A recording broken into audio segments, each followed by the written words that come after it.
Hi, thanks for stopping by Angel Gilding. I'm Alex, and today we're going to be talking all about how to use PFC crystals to antique your commercially made mirror. PFC crystals are one of the antiquing compounds we have. It can be found in our commercial mirror antiquing kit, which I left here for you to see. Like I said, we're using it on a commercial mirror. That means a mirror that I've just purchased from the store. And there's a couple notes that I wanted to make sure that we discussed first and foremost. First, this is just a process suggestion.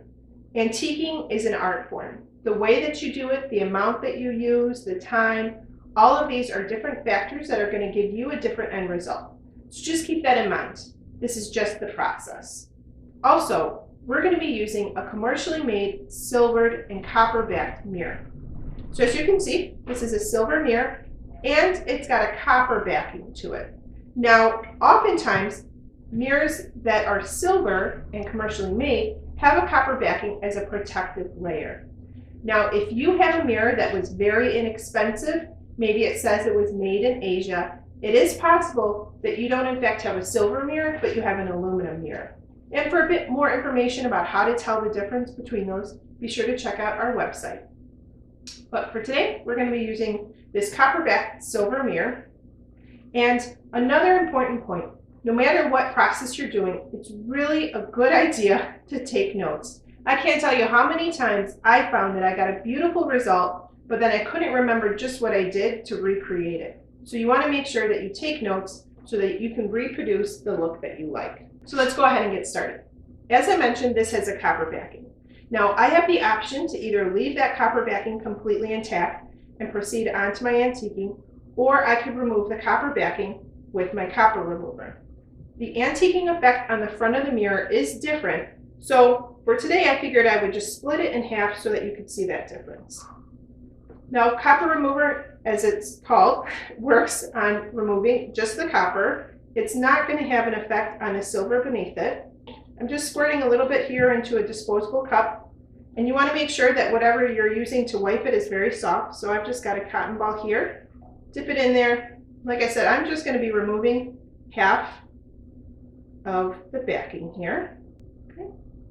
So I know that I'm taking my copper off because I can actually see the blue of the copper coming up here on my cotton swab. And I've got all of the copper backing off here. Not sure if you can see that difference there. This has got kind of that pinky look to it, and this is the silver. I'm going to go ahead and rinse this off. And then I do like to always come behind it and rinse with some distilled water. Now, as you can see, for this process, I am using gloves, and that's always a good idea when working with different chemicals. But it's important to note that all of our antiquing compounds are pretty safe.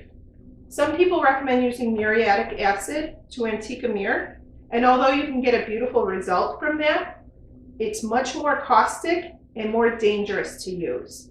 So our antiquing compounds are safer to use, and I find easier to use as well. So now I've got my mirror over here. I'm just using my bench kit. This is another item that you can find on our website. As you can see, mine's very well loved. I get a lot of use out of this. It supports the glass nice while I'm doing all kinds of different antiquing effects. So the first process we're going to do is just sprinkling on the crystals and then misting the surface. So as I said, the way that you do this, the amount that you sprinkle on is going to affect the result that you have. I'll probably do it a little bit more dramatic than maybe I usually would, so you can get a good look at the end result. And then once I've sprinkled on as much as I want, I'm going to go behind with my misting bottle with distilled water. It's important that you're misting with distilled water because there are components of tap water that might have an effect on the antiquing that you're not intending. Okay. And once again, every part of this process can be changed in slight ways to get a different end result.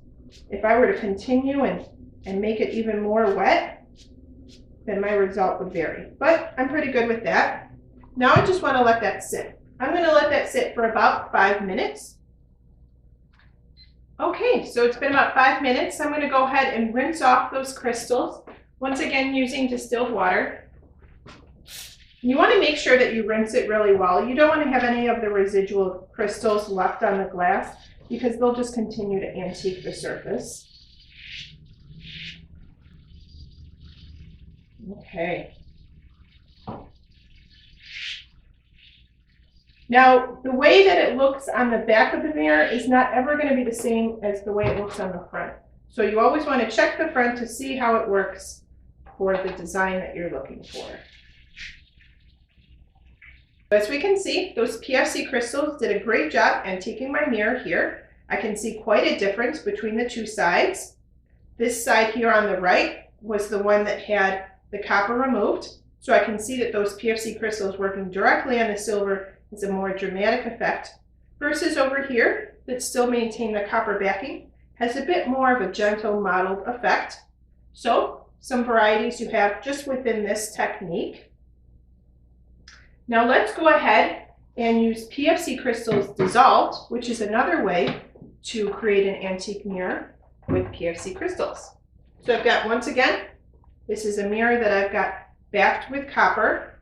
And I think for this effect, we should go ahead and do the same to compare.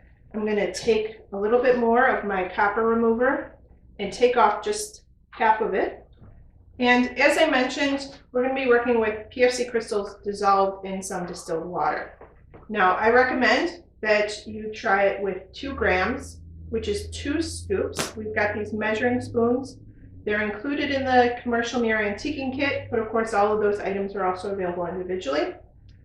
So that would be 2 scoops to just a disposable cup here. And I'm going to mix that in with 30 milliliters of distilled water.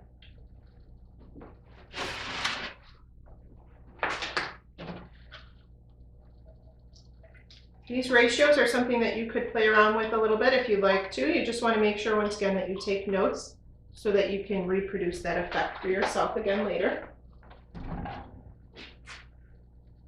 Pour them together. And then I just want to mix it up until those crystals are fully dissolved. And now I'm going to be pouring or dotting the solution onto my piece. You can do as little or as much as you want. Keep in mind you don't want to go too intense because then you'll just end up with a plain piece of glass, which is nice, but not the intended effect, I would guess. Like these kind of organic dots here. So I'll try that.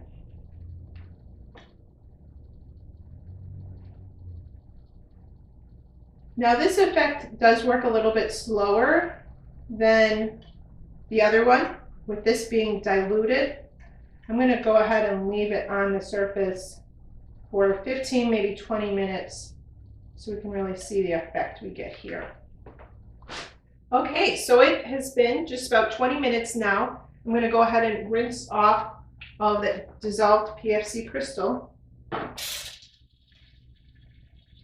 So as we can see, I have done some dots here, and they've given me a pretty good effect. Once again, the right side here is my mirror that has the copper removed, and my left side has the copper intact, and it's definitely had an effect on how impactful my antiquing has been. And there you have it. Some different ways to use our PFC crystals to antique your commercial mirror. If you have any questions or suggestions on videos you'd like to see, please leave those in the comments below. Be sure to subscribe to be notified of all of our future videos, and check out our website, angelgilding.com. Thanks.